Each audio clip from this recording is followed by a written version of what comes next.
The indictment of former President Trump on criminal charges is certainly a historic first.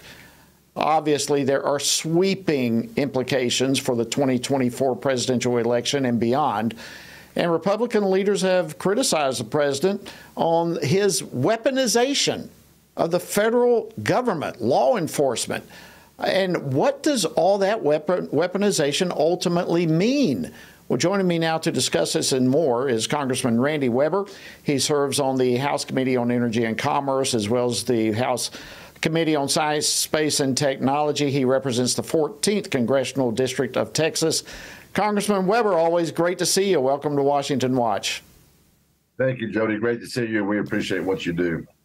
Well, thank you so much. Well, listen, let me just begin. Your reaction to the indictment of former President Trump. It is unbelievable, Jody, when you think about it. First time in American history, a former president has been indicted. And on the heels of them trying to keep the DOJ has been weaponized. Now, the rank and file folks of the FBI and the DOJ, I want to make this clear, are good people. But the upper echelon did everything they could to keep Trump from winning that election. You know that. You saw the text messages. You saw the things they were doing. Ask yourself these questions. Did Biden take classified materials when he wasn't even president? Check. Did Mike Pence have classified materials, not the president? Check. Did Hillary Clinton have hundreds of classified docs on her computer when she wasn't even president? Check. Did Hillary Clinton destroy the very evidence the FBI was seeking for? Check. Did FBI Director Comey give her a pass? Check. Did the FBI upper echelon take a fake dossier to the FISA court paid for by Democrat money? Check. The DOJ has been weaponized, Jody. I don't see how you come to any other conclusion. Well, listen, that is extremely well said, and you just laid it out for us. I don't see how you come to any other conclusion either, and that is what's so frightening about all of this. Look, we all know that no one is above the law. A lady justice is supposed to be blindfolded, and justice is to be served regardless of political affiliation or any other category. It is to be blind, and everyone is to be treated the same. But is it your belief that it sounds like it is, and I just want this to be confirmed, that in this case, it appears that the president, former President Trump, this is targeting a political opponent? Let me just get down to it. Is that what this appears to be to you? Well, absolutely it is. And for those people who say, well, it's not really about politics, think about this. It's a banana republic is what we're embarking upon down this path if we keep going down it, if it's not too late already. Think about it. The day that I think President Trump announced he was going to, or then Citizen Trump announced he was going to run for president, you had members of Congress, you had people really even in the news saying he will be impeached, the first day he gets in office. Do you remember that, Jody? I remember that well. I sure do. You were here, you were in, bless your heart, and you've gone back to the real world. But you remember that. I mean, there was a Democrat named Al Green, I think, that filed a motion to impeach President Trump right after, his tenure began.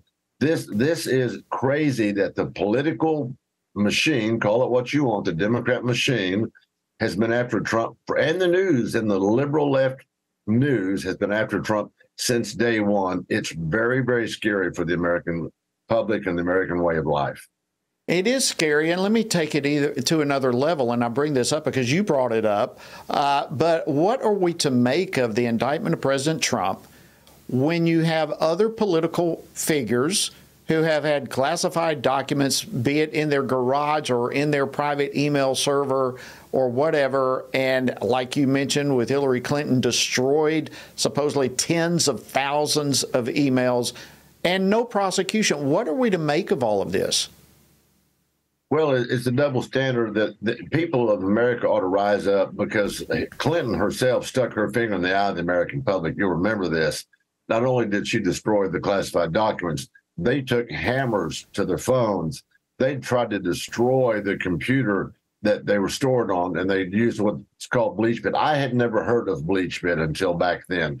And then she was asked about it on in media, and she laughed. Oh, you mean did I put bleach on my computer? And she laughed about it. They're making a mockery of the American system.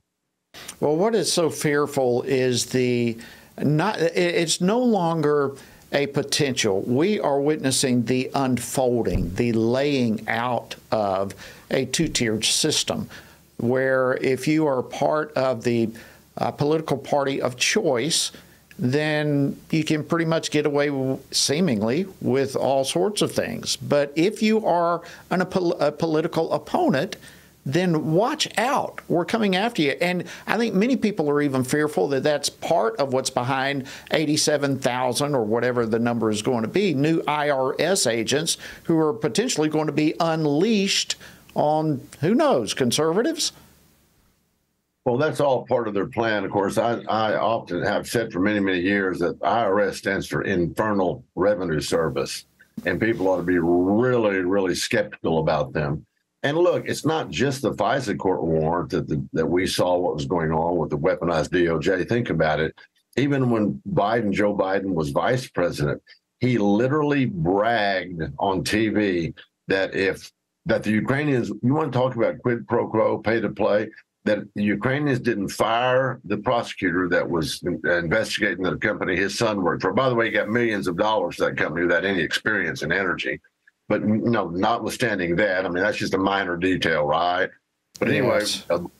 bragged that he told them if they didn't fire that prosecutor, that Ukraine would not get $1 billion with the B dollars. And then he uses that cuss word, says blankety blank. What do you know?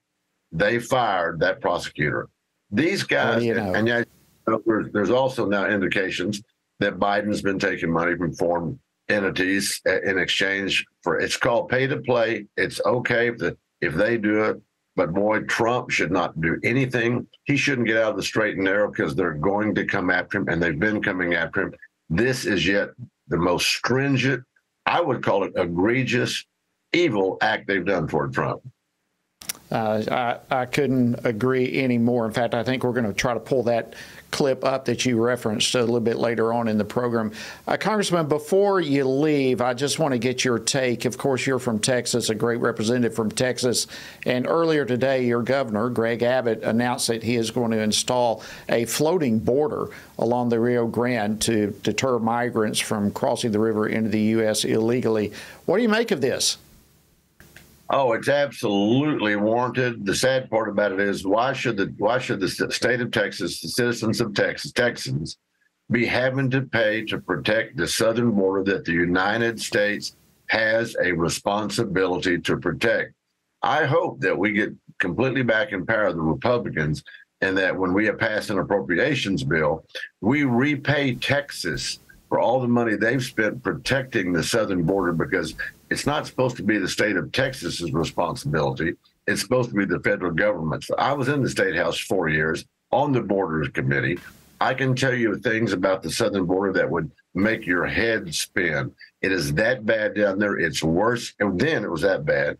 It's worse now. And once again, the federal government, run by the Democrats, is, in my opinion, seeking to destroy the way of life that we have enjoyed for a long time.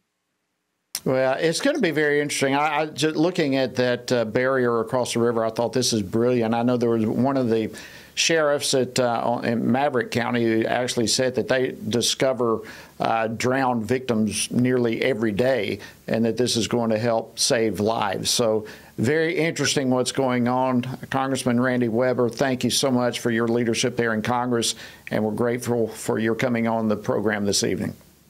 Thank you, Jody. Appreciate it.